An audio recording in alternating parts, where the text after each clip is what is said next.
আসসালামু আলাইকুম সুপ্রিয় দেশবাসী। নায়িকা লাভলির ফুটপাতের তার ব্যবসা করার ভ্যান গাড়ি ভেঙে দেওয়া হয়েছে। এই কাজগুলো আপনারা করবেন না। আপনার কাছে যেটা ভ্যান গাড়ি মনে হচ্ছে, এটা একটা পরিবারের স্বপ্ন। সে ইচ্ছে করলে ওই যে মুরাদ লীগ বলছে না, সামনে পিছে লীগ, বুঝতে পারছেন তো?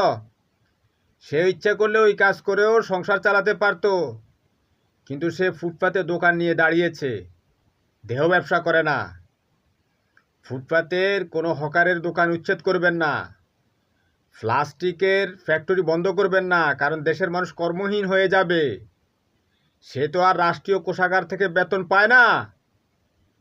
এই দেশে জীবন চালানো অনেক কঠিন। আপনার কাছে যেটা ফুটপাতের ভ্যান গাড়ি মনে হয়, সেটা একটা পরিবারের স্বপ্ন।